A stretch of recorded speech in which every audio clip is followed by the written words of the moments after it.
Today, we have something very exciting. The first of four surveys of Black voters in the US. This survey is unique in that it was paid for not by a political campaign, but rather as scholarly work. And that's the center has supported financially this survey as a scholarly work. It's one of the few Black specific polls in the country, and we're going to hear more about how Black voters feel about policies, the policy direction that they feel the country should be going by Dr. Towler today.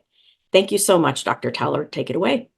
Thank you for that great introduction. I'd like to just thank everyone for joining us this afternoon. I'm really excited to share some of the initial poll results with you all today.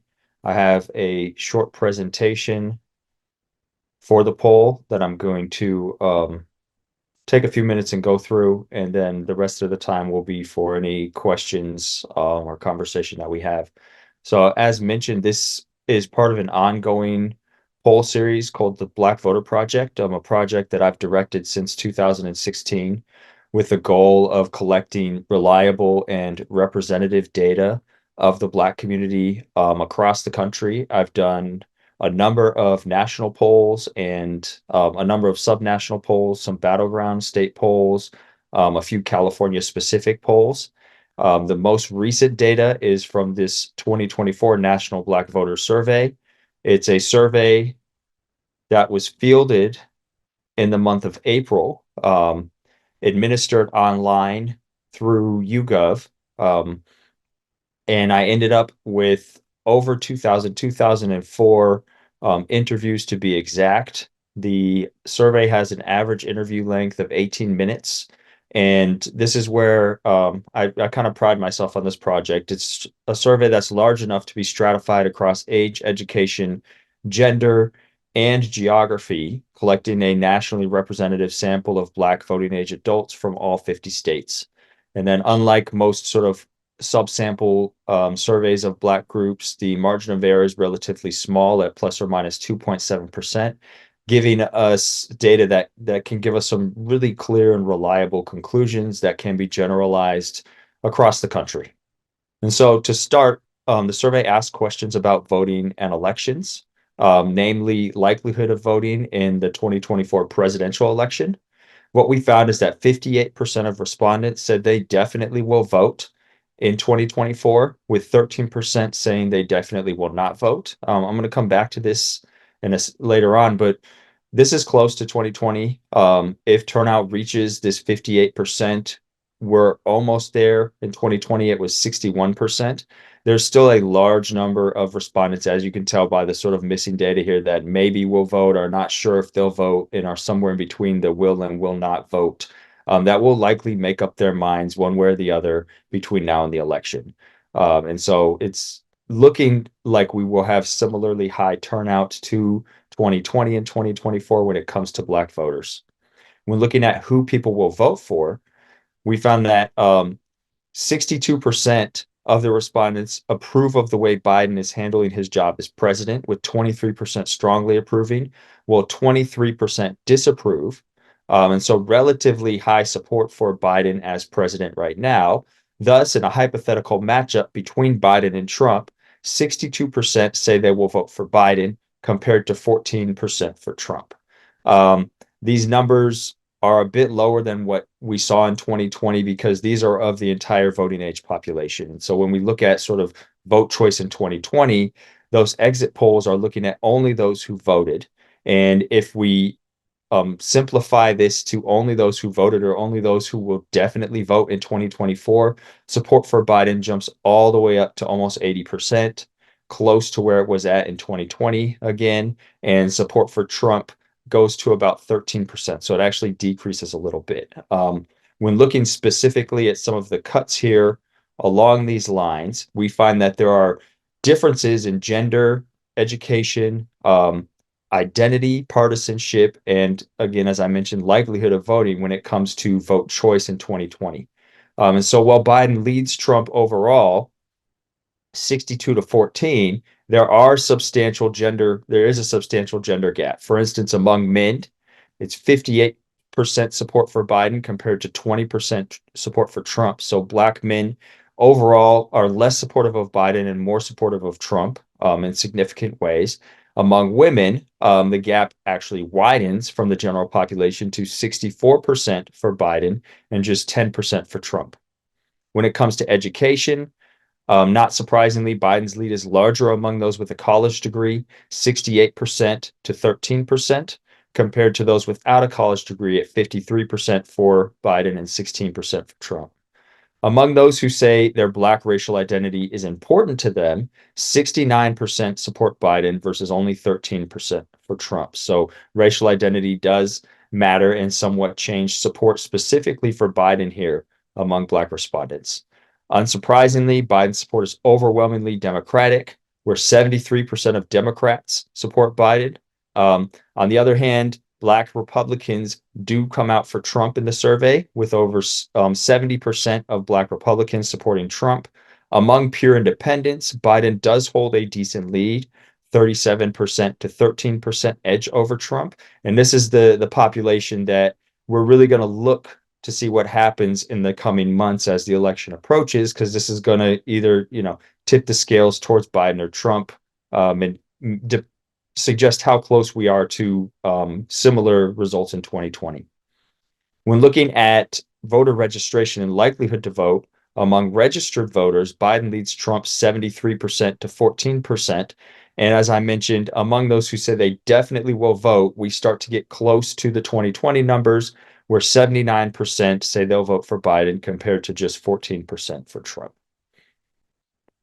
So in summary, right, when looking at sort of participation and vote choice, Biden's lead is broader among women, those college-educated Democrats, and those registered are definitely willing to vote in 2024.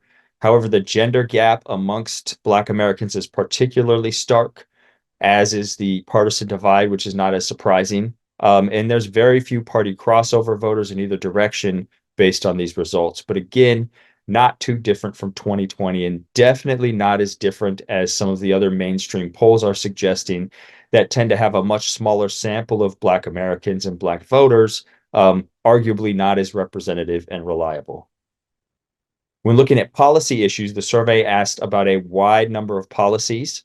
First, starting with reparations, 59% of the survey rated reparations for defendants as supportive for it, identifying an 8 out of 10 on a 0 to 10 favorability scale. So there's relatively high, a majority, almost 2/3 are highly favorable of reparations for slavery descendants. When asked about canceling student loan debt, an even higher proportion, 63%, were an 8 to 10 on the favorability scale. When discussing something that Biden has talked about more recently, marijuana, actually going a bit further than the Biden administration and asking about favorability towards expunging records for marijuana offenses, a clear majority, but less than the other policy, 54% rated high favorability.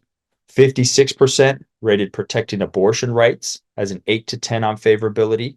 And then specifically when looking at the decision to overturn Roe v. Wade, those who disagreed with overturning Roe v. Wade were substantially more likely to rate protecting abortion rights as favorability and support Biden, suggesting that abortion is an important issue to the Black community. The majority of Black Americans support abortion, disagree with overturning Roe, and should be something that we pay attention to as election time comes. We did ask, and the survey was fielded in the weeks prior to the campus protests around the conflict in Gaza. So we are sort of free from bias when it comes to that. I think the campus protests actually started at Columbia a few days after the survey was out of the field. We did ask on the survey whether or not one supported suspending military aid to Israel until a ceasefire was reached with Palestine. We found that 48% supported suspending aid, with 28% strongly supporting and 20% somewhat supporting. So a plurality of respondents supported suspending military aid prior to the protests, with an additional 15% saying they did not know or unclear. So it's going to be really interesting to see how attitudes on this issue change moving forward now after the protests and after national positions, specifically from the Biden administration, have somewhat changed? Zooming in on sort of these ideas of support for suspending aid, we did ask a follow-up question that asked, of those who supported suspending aid, why they supported suspending aid. And as you can see from this word cloud of responses, clearly everyone mentioned aid in Israel a lot, but people also talked about the need to support people, talked about innocent people, talked about killing people. And you can see on the word count bar or graph on the right side of the slide that there was a good amount of respondents that mentioned sort of this idea of innocent people and killing people in their responses related to these ideas of suspending aid. The survey asked about racial issues as well.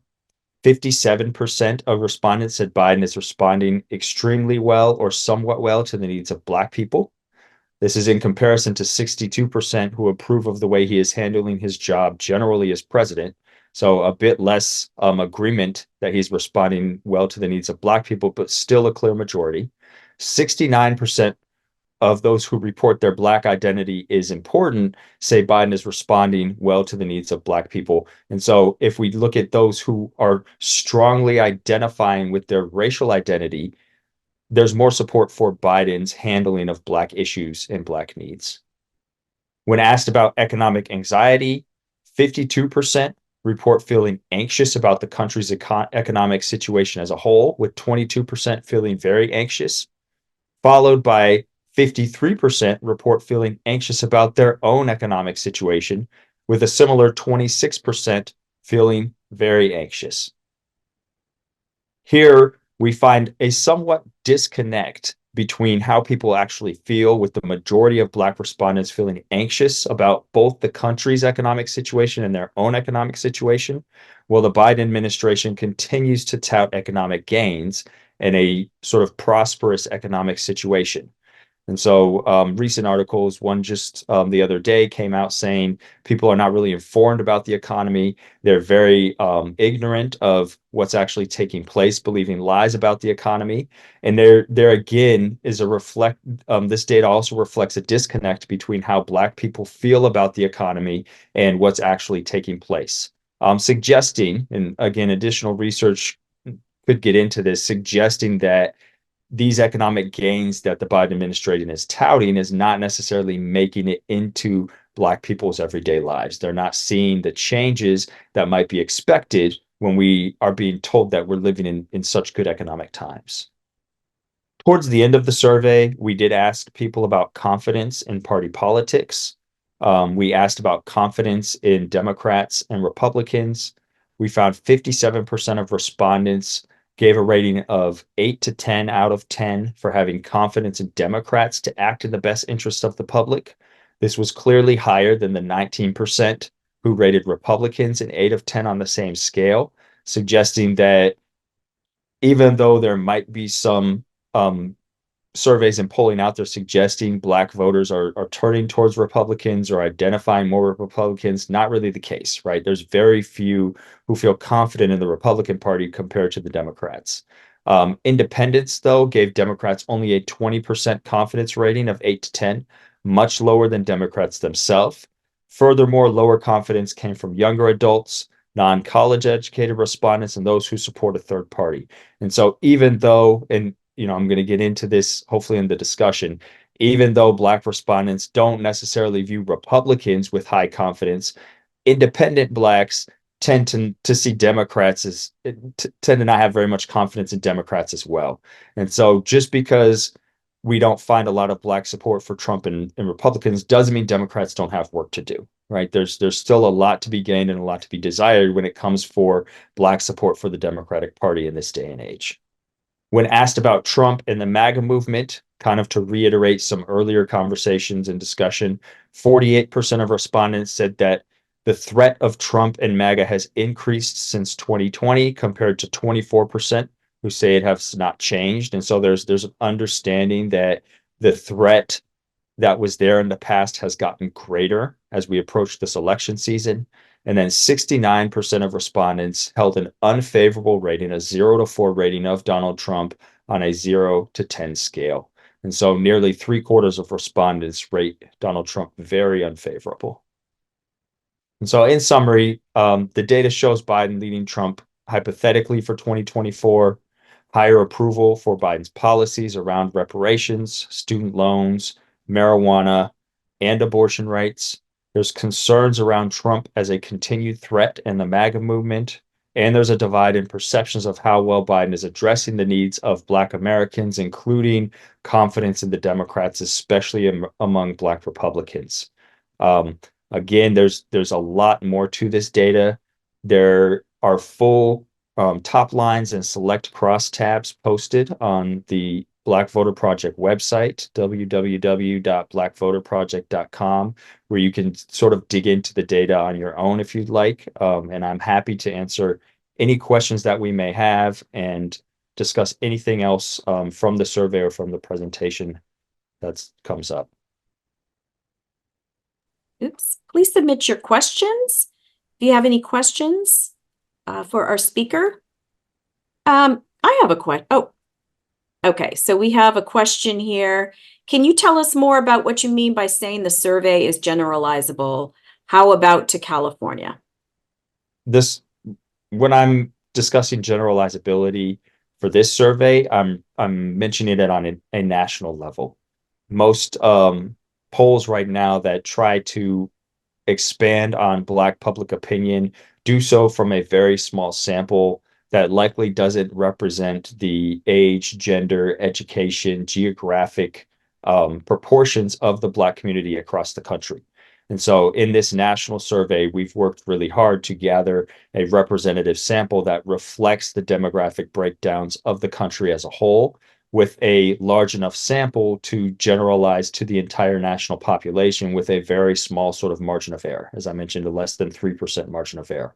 When thinking about California, this survey is only useful really in a comparison aspect if you want to try and compare some of the findings from California to the rest of the data, simply because as part of the survey, California is only part of the sample and only a few hundred respondents, rather than conducting a large survey on California itself that could be more generalizable to the entire state politics.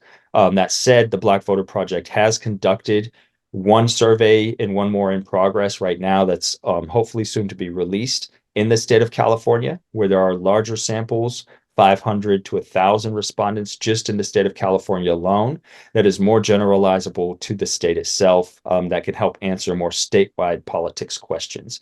But this iteration of the Black Voter Project survey is meant to be a national sample. So another question is there a way we can access the study questions used for polling?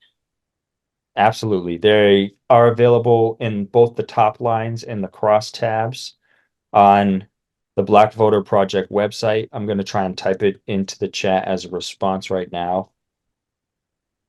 Under at the Black Voter Project website, there's a section of the website dedicated to the 2024 national survey. From there, you can download PDF versions of the top lines, which include the questions, as well as the cross tabs, which include the questions and detailed information about the data. Thank you.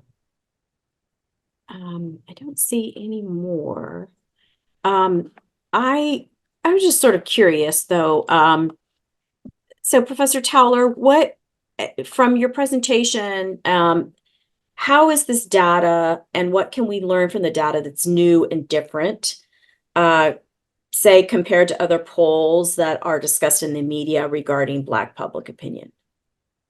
Yeah, thanks for that question. I think this data in the Black Voter Project in general is important and different from the polling that takes place in the Black community because it's very specific and intentional with how the data is collected and the type of data that is Black specific, meaning when we go into the field and we collect data, we're very careful to make sure that we're following data procedures that are very detailed and in tune with the potential biases and difficulties with collecting data from what is often considered a hard to reach population. When you collect data with groups of color, specifically Black Americans, you run into issues with response bias, not getting enough people from certain age categories, from certain regions, from certain demographic groups. And so we don't mind staying in the field another couple of days or week if need to make sure that we gather enough younger Black independent men, if that means that we're going to fulfill that category, that quota within the survey and have a better representative sample. And what we found, even with just this last survey, when we collected the first 1,000 responses, we were overrepresenting those that were extremely Democratic and those that were extremely Republican, because those who are very partisan are more likely to be interested and engaged in politics and clicking Mhm. on the survey, right? They're in this panel, they get the email from YouGov, and they're like, oh, yeah, I'm going to do that. Let's do that. That's cool. That's interesting. And so if you don't pay attention to those things and you're just collecting a Black sample as part of a larger project without really focusing in on these sort of methodologies attached to data collection, you're going to end up with results that reflect more interested people, that reflect more partisan people. And that's what I think is happening with a lot of the mainstream polling right now, where those that are collecting data that's having, in, for instance, Black support for Trump at 18, 20, upwards of 20%, are not really paying attention to how representative their Black sample is and end up collecting far more partisan people, far more Black Republicans than we find in the population. Mhm. Data has shown that Black Republicans make up about 6 to 8% of the Black community. Mhm.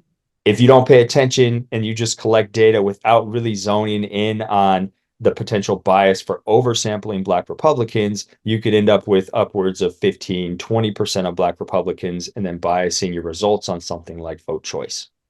And so it's very important to have surveys. There's a few of them out there, but to have surveys like the Black Voter Project that go in and collect very strategic and sort of reliable data on the Black community, that is aware of these biases, that is aware of the difficulties in collecting good data, and sort of takes the time, energy, and has the funding, right? Thankfully, from the Center of California in this round, has the funding to do so in a very methodical way. That's great. Um, so in other words, it statistically corrects for these types of oversampling so that you can correctly talk about a group as a whole. Um, and so, Absolutely. I'm sorry. I was gonna say absolutely. And if you are collecting a Black sample as a subsample of a larger project, one, there's likely sample methodology that you're using for the entire project that's just being transferred onto the Black subsample, which isn't sufficient, right? You're Mm. not going to account for any specific biases that might come into play when trying to collect data from Black respondents specifically. And second, if you're not collecting a large enough sample, if you're only collecting 200, 300 people, your margin of error is going to be 6, 8, sometimes upwards of 10%, making your, trying to draw any reasonable conclusions from the data very difficult. And we've heard in the last few years about polls and how there's been some error, right? And misfires in terms of, how the actual election results matched up with polls. So this is great. So on that note about elections, what would you say are the major takeaways that we can take from this first survey as we look towards November? I think the three major takeaways from these preliminary results is, one, the Black support for Trump is likely overblown, that the Black community is not necessarily turning towards or embracing Trump. And in the data, what we find is that a large portion of the Black support for Trump is actually driven by low propensity voters, people who are unlikely to participate anyway. So when it's all said and done and voters get out to the polls, we're probably not going to see 18 to 20% of the Black community voting for Trump. Hmm. That said, we also find that voter turnout is slightly down. We have slightly less numbers. And again, we're a good distance out from the election, so this will likely change, but is down from 2020. And if we are to see similar results from 2020, we're going to need to see turnout reach at least that 61% level. In some battleground states, it's upwards of 63, 65, even 70% Black turnout in states like Pennsylvania. And so the turnout is more of an issue than sort of the who Black people are going to be voting for. That's what really needs to be focused on. And if any of these campaigns need to focus on anything, it's turning people out, getting people off their couch, finding ways to speak to people. Thirdly, when it comes to speaking to people, there's pretty much policy consensus across the board on a number of issues we asked, some of which the Biden administration has had success and sort of propagates that as success for the Black community, things like student loan forgiveness, things like boosting the economy. That isn't necessarily felt by Black people, though. And even though there's consensus, majority 50, 60 people support those policies, there's another 40% that are unsure, that don't have such high support for these policies, and majority of the people still find themselves anxious about their economic situation. Mhm. And so policy arena isn't necessarily the way to mobilize people. It's going to be a hard case to make. On the other hand, the far right, this movement of Trump and MAGA, is still seen as a threat. A quarter of the sample saw it as a emerging threat, a greater threat than 4 years ago. And so there is room there to speak to the potential threat of losing additional rights, of losing additional freedoms from the current far right movement that can be used to mobilize Black voters looking towards 2024. Would you say that's in terms of an issue of importance to people, sort of the threat of losing rights is more salient to vote, or it's a more or as in, how would that compare to some of the policy findings that your poll found in Can you terms say, of can you say that one importance? more time? How would you rank? So are you essentially saying that the fear of losing rights is a motivating factor that's greater than, say, concern about policy issues? I think right now, because the election is, in the coming months, it's a summer away. It's going to Mhm. be very hard for the Biden administration or anyone, the Republicans, to make the case that policy change is going to affect people's lives if they haven't already felt it. Mhm. And and what we're seeing in the survey data is that there is wide favorability for these policies, but a lot of that favorability is amongst those that are already going to vote. And so if you want to get people into the electorate that are unlikely to vote, that are low propensity voters, you're going to have to find a way beyond policy, because it's going to be very hard to convince them in the coming months that policy that has been taking place over the last 2, 3, 4 years is affecting them if they don't already feel those effects. Okay. If it's not already moving them to vote, you're going to have to find something else to get them there. And the Got data suggests that, yes, this threat of losing rights is another possible way, another possible mechanism to drive people to the polls.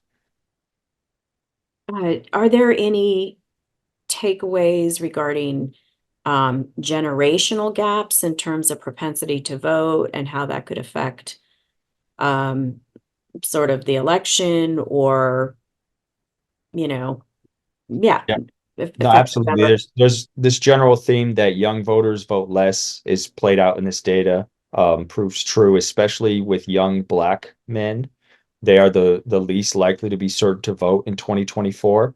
Um, However, they also are threatened, right? They respond to these ideas of threat. And additional research I've done beyond this survey suggests that if you prime people, if you discuss the threat of Trump, the threat of MAGA, the threat of losing rights with low propensity Black voters, they will behave just like high propensity Black voters. They'll discuss the importance of voting at a much higher rate in much different ways than if they're thinking about voting outside of this context of threat and losing their rights.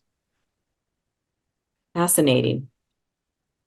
Um, so looking forward, and these subsequent three polls and the Black Voter Project in general, what can we expect in the future? What are you working on?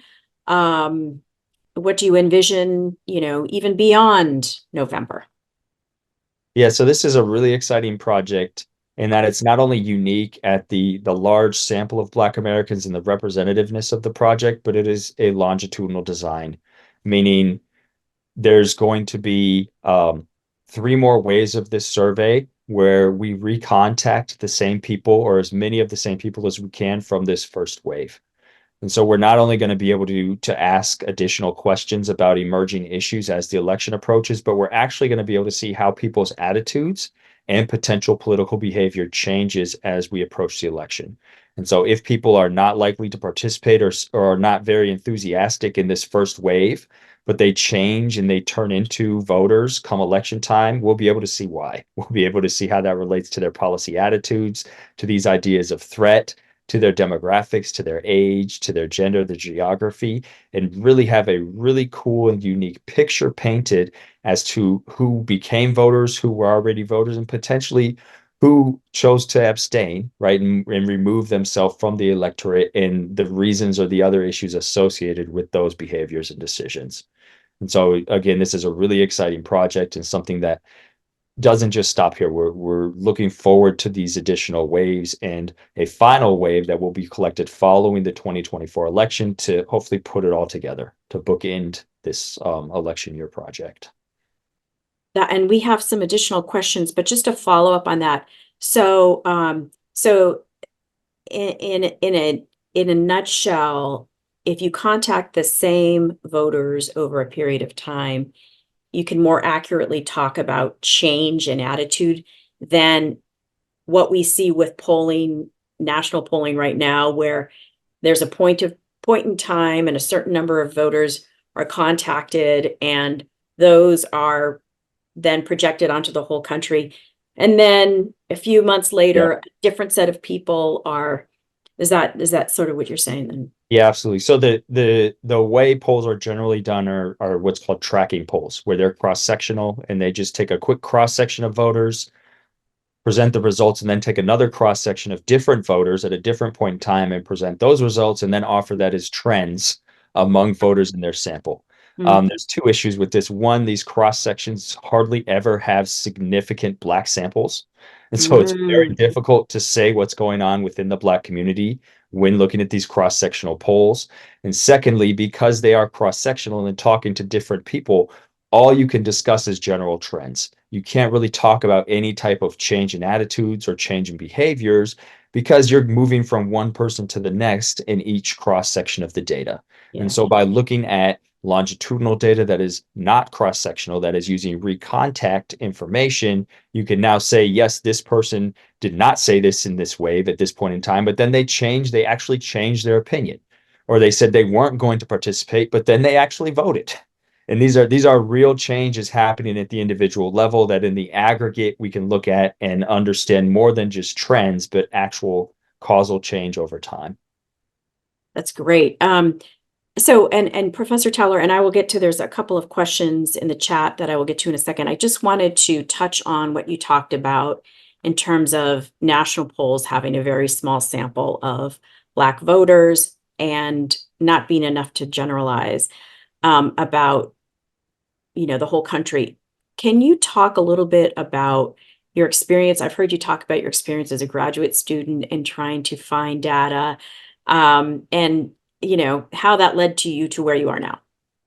Yeah, so this project emerged from writing in graduate school and trying to do data work in graduate school and really finding it difficult to do that on Black voters. I actually ended up writing my dissertation on the far right because there was just not enough data available to do any type of large data project without going back to like the 80s and 90s. The only large data projects at the time, and there's a few more today, right? We've gotten better at it, but there was very few any when I was in graduate school a couple decades ago. And so I wanted to start collecting my own data. My first position at Western Washington University, the first grant I got, I used to collect a pilot study data for the Black Voter Project, which was, about 550, 600 Black respondents from at what the time were considered battleground states across the country, and use that pilot study to then justify funding for additional national and statewide surveys, bringing the project to where it is today, hopefully building a long-standing database of Black data that will be archived in the future for public use and public availability. So that, at least in this moment of time, there will be good national and subnational data on Black Americans that other researchers, other scholars, and other interested parties can turn to and look at to answer these types of questions. And, we'll see And how things go in the future, but this is a pivotal moment where looking back on it, I'm sure people are going to be asking what happened, what was going on in this moment. And I'm hoping that this data will at least be one way to provide insight into the Black community that wouldn't otherwise be there. with accuracy and all of these things that are important. So a question comes up about there's a concern that many Black Americans are not going to vote during the 2024 presidential election, or at least that's a concern that has been expressed by some. What is your data saying about this concern that some folks have expressed? And if you have a sense relative to previous years, if your respondents are, if Yeah. I what think it's I think it's a legitimate concern in 2024. I think in 2020, after 4 years of a Trump presidency, there was a different kind of urgency when it came to Black turnout and Black political participation. The summer of 2020 was filled with protests, was filled with sort of non-traditional political action that translated into significant political action come election time. And so we saw turnout reach new heights in different states across the country, and nationally, right, reached a plateau of 61, I think 61.2 or 61.4%, which is relatively high, right? It's not as high as the Obama years where Black turnout was close to 66, 68% across the country, but it's significantly higher than it was in the early 90s. And so this year, though, in my survey, right, I found that only 58% of the sample at this point in time said they're certain to vote, with a good portion abstaining or feeling disillusioned with politics, with the Biden administration, with the Democratic Party, with policies, with the economy, not really finding it in themselves to feel confident in their vote at this point in the election season. And so this is absolutely a legitimate concern. I think that, as I mentioned, there are ways to motivate people to trying to create a context and a political environment that urges people to vote. But it's going to take work, and it's going to take investment in campaigns and in the Black community that, I'm not sure is going to happen. So we'll see. We'll see. But I do feel like this is a legitimate problem that we should be discussing. And it should be something that is at the top of everyone's minds, more so than sort of whether or not Black people are going to turn towards the Republican Party and sort of abandon this longstanding tradition of supporting the Party for Progress, supporting sort of civil rights initiatives. It's more about turnout and actually getting people off of their couch into the polls. you mentioned that turnout is higher than in the early 90s. Can you talk about why that is, why turnout was so low in the night, even though it's not as high as in 2020? Yeah, it's we've seen slight increases each year. Um, the Obama years, 2008 and 2012, are sort of historical marks where we have historical highs. Obviously, because we have this president, this candidate who breaks historical barriers. Mhm. But each year we have seen additions or increases in turnout simply because things have continued to progress when it comes to voter access. Since 2013, though, that has started to taper off. We saw in 2016 Black turnout drop significantly lower than the Obama years. It raised back up a bit in 2020, but we're looking at similar drops in 2024 to what we saw in 2016. In addition to not only sort of lower enthusiasm, but the reemergence of statewide policies that make it more difficult to vote. And so, well, here in California, we're on sort of the forefront of expanding voting and increasing access to voting, especially with the California Voting Rights Act and the Voter Choice Act through the Secretary of State's office. But other places in the country are working in the opposite direction. And so the Mhm. combination of sort of a lack of enthusiasm, a lack of sort of ground mobilization with the Democratic Party, and vote suppression, we could definitely see turnout drop again this year. Okay. Thank you.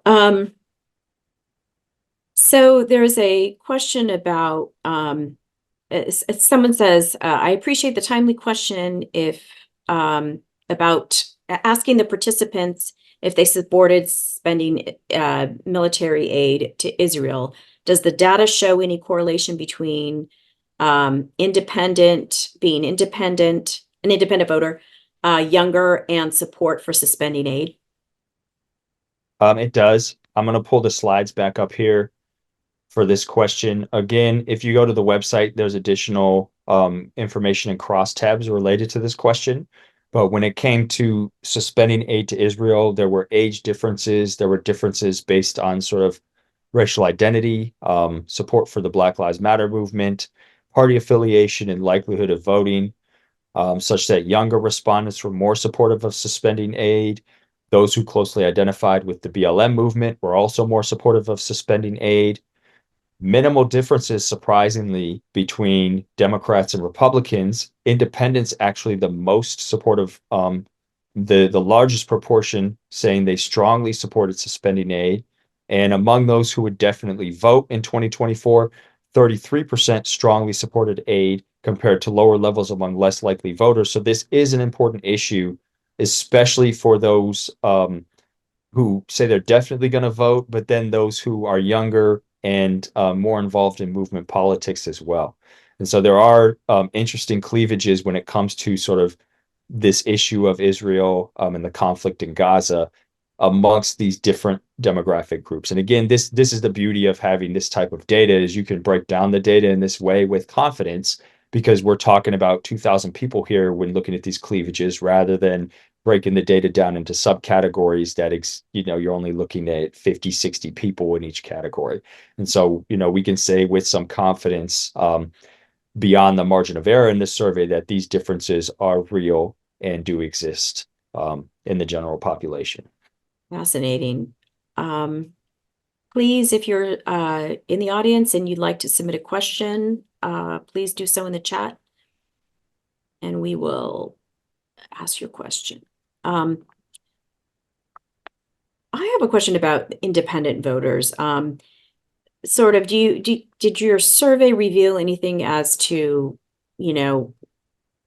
who this group is, if they are, tend to be of a particular age, if that,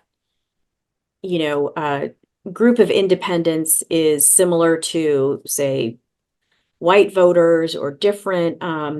What can we sort of say about this group of folks? Yeah, that's a good question. I haven't taken a close look at the independents in this particular survey.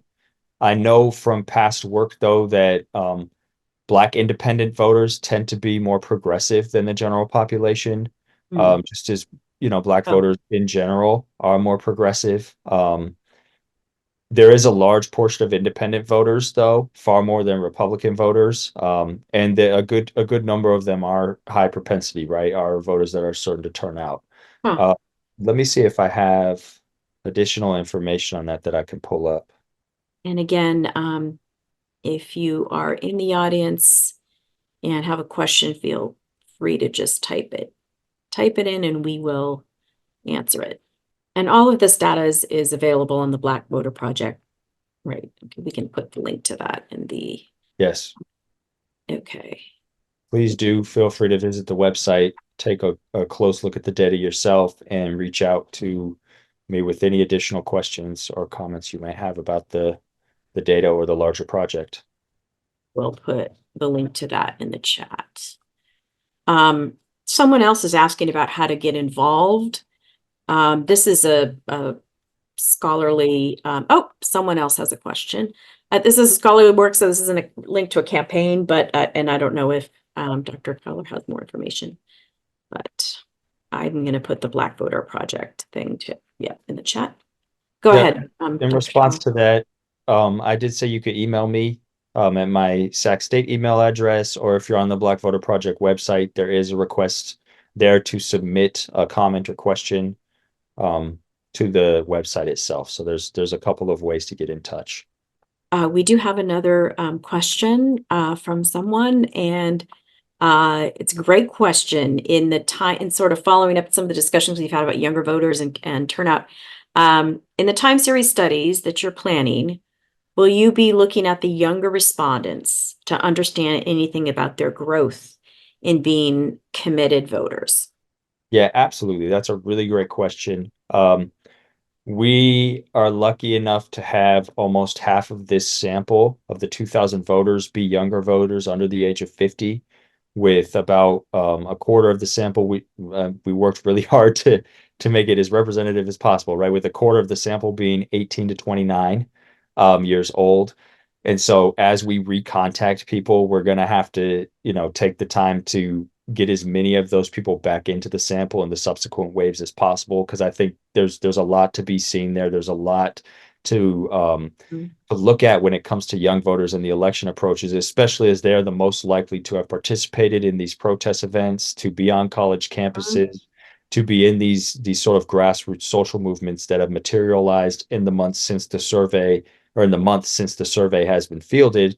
And if there's continued protests over the summer, to see how those things either mobilize people to participate in politics by voting, or potentially mobilize them in other ways, and then they choose to abstain or to not vote at all, and to make these types of connections. And so we're really excited, again, with the uniqueness of this data and the ability to be able to actually have data that later on will hopefully answer some of these questions in ways that normally we're not able to, right? We're not able to, with any empirical confidence, say, yes, this actually changed based on looking at these people over time. I'm looking forward to seeing that.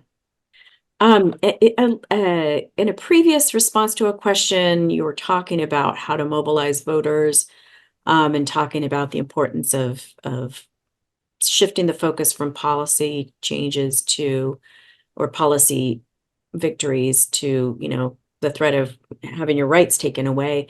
And I think you mentioned something about, that you weren't hopeful that was going to happen. Can you talk a little more about that based on your experience and being an expert on Black voters and campaigns? Yeah, from what I've seen in this election season so far and past election seasons, the Democrats, because of the coalition that they have to build, are oftentimes hesitant to really go negative and to do campaigning that might be seen as anything other than hopeful of the future. And Mm. that was really effective and efficient when Obama was at the top of the ticket, especially for Black voters, because there's this new figurehead, this new vision of hope for the future that people could really embody, they could see, they could connect to. It was something very tangible. Those politics are less effective now following the Obama years, when there's no longer these clear connections between what the Democratic Party, at least at the presidential level, is doing and has been doing for the Black community, and what the Black community is actually seeing in their everyday lives. And so, aside from Kamala Harris and her role as VP, which can really only go so far these days when it comes to influencing politics, the Democrats' message about sort of hope and change is falling more on deaf ears, right? People are less receptive to that. And so turning more towards a message of protecting rights, a message of um, voting against the threat rather than voting for something positive, is what I believe to be more effective. My research has shown it to be effective at mobilizing, especially low propensity voters, but it's not something that I've seen Democrats ready to really fully embrace and turn to in their campaign and in their tactics. A lot of that also has to do with how funding works, and that there are limited pockets of money. And even though Democrats, raise, the national level, the DCCC raises millions of dollars, even in the billions sometimes, for these campaigns, when they run ads, they want to run them as widely spread as possible. And so they're more willing to run an ad that they'll run for everybody, rather than come up with the most effective specific ad for a certain population, such as Black voters, and then zone that in and target that into Black communities. They don't see that as necessarily the most effective way to spend money. And it's really hard to get campaigns to commit to spending money in running ads in that way. Hmm. However, if you don't do that, you again risk sort of running a message that's falling on deaf ears, and that can be far less effective at mobilizing voters than other methods of doing things. Hmm. And that holds true for other ethnic groups as well, right? Like, Absolutely. Absolutely. And so you'll see, I think I've seen a few recent ads where the Democrats in their ads will try and cover a wide range of issues, and they'll sort of sprinkle in things. Here's something for Latino voters. Here's Trump. We don't want Trump. He's a threat to black voters. Oh, and the economy's good. And they'll try to combine all of these messages into one, hopefully as an umbrella to capture something for everybody, but that's not really working, right? That's not going to catch mhm. on and influence people and resonate with people the same way as specific targeted ads that are then run in specific communities. But again, it takes a lot more money, it takes a lot more time, a lot more research, and a lot more energy to run a more sort of group specific campaign. Investment takes more investment. Absolutely. Okay. Um, if there aren't any more questions, is there anything that you sort of overarching things that you'd like to share? Sort of in addition to kind of talking about, the lack of investment in or the lack of targeted ads for particular ethnic groups. I Uh, think Go ahead. I just want to thank the participants for joining. Thank you for this opportunity to talk, and I want to emphasize the importance of voting as sort of a last word here, Yeah. and really highlight the fact that we need to make elections about voting when it comes to the Black community, and instead of focusing on necessarily why this policy is or isn't working, we need to focus on the potential of losing voting rights in the future. And we've seen most recently, just this morning, the Supreme Court ruled in a very conservative manner against a racial gerrymander that a lower court had outlawed, right? The Supreme Court ruled it could stand. These are not racially gerrymandered districts anymore, making it far more difficult for gerrymandering to be a violation of the Voting Rights Act in the future, continuing to snowball this assault on voting rights that we've seen since 2013, and the Shelby v. Holder decision gutted the Voting Rights Act.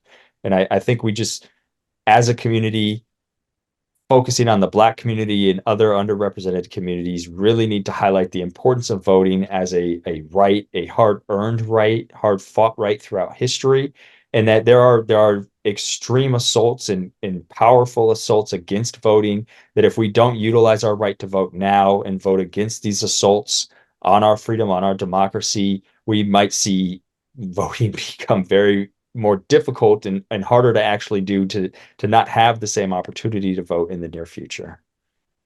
So use it or lose it. We're getting there, right? We're getting to that point, unfortunately. Right, right. Well, that's a sobering thought, and I think you know, very very appropriate for these times. And also what's going on in the world, with autocratic regimes. So if there aren't any more questions, I don't think there are. If you do have a question, please submit it in the chat.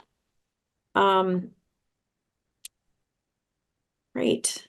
So, and do you did you talk about when the subsequent polls are going to happen and the plan for talking We're about? we're Yeah. scheduled to field another poll at the end of June into July, and then a third wave of the poll in end of September into October in the month following or prior to the election. And then we'll have a final wave of the poll post-election, again, to kind of book in things and get a sense of where people file after the election results are all said and done. Mhm. Well, we look forward to that, and we'll be hosting events on those subsequent polls.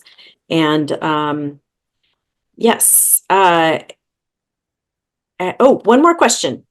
Um, are campaigns using targeted social media for Black Americans?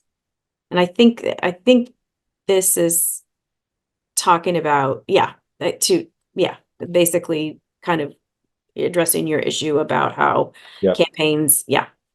No, they absolutely are. There have been far more sort of new ways in cool ways to use technology to campaign. But again, social media is limited in its effectiveness. Other studies have shown that a lot of times social media easily well, a much easier way to reach a wide range of people very quickly.